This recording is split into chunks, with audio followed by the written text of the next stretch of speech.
कोयटा खां अवांखे ॿुधाईंदासीं मुख़्तलिफ़ सियासी पार्टियुनि सां तालुक़ रखंदड़ बलोचिस्तान जे 30 अॻवाणनि जूं नून लीग में शमूलियत जा इम्कान आहिनि। अहम ख़बर अवां ताईं पहुचां पिया। सियासी शख़्सियतुनि जी शमूलियत वारी तक़रीब थी आहे जंहिंमें नवाज़ शरीफ, शहबाज शरीफ ऐं मरियम नवाज़ बि शिरकत कई आहे। 30 खां वधीक सियासी शख़्सियतूं नून लीग में शामिल थी रहियूं आहिनि।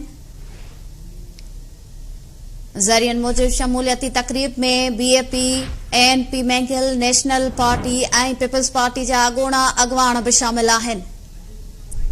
वधीक तफ़सील मालूम कंदासीं। लाइन ते मौजूद आहे राजेश कुमार। जी राजेश, छा तफ़सील आहिनि?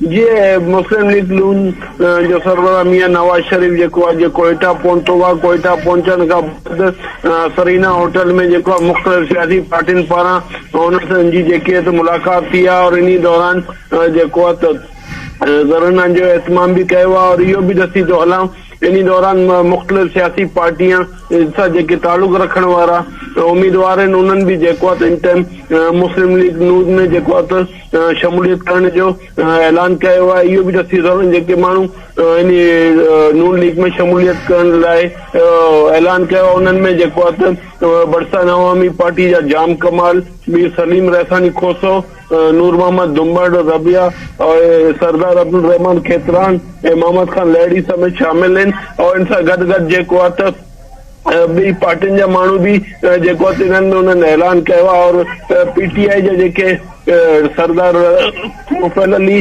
संजरानी, नेशनल पार्टी जो डॉक्टर अशोक कुमार समेत सैकड़नि माण्हुनि जेको इन टाइम पार्टी में ऐलान कयो आहे और इहो भी दसी थो हलां मुख़्तलिफ़ पार्टियुनि जा पासां जेको आहे गुज़िरियल अचण वारे ॾींहुं भी जेको आहे माण्हू काफ़ी शमूलियत जो पंहिंजो ऐलान कंदा।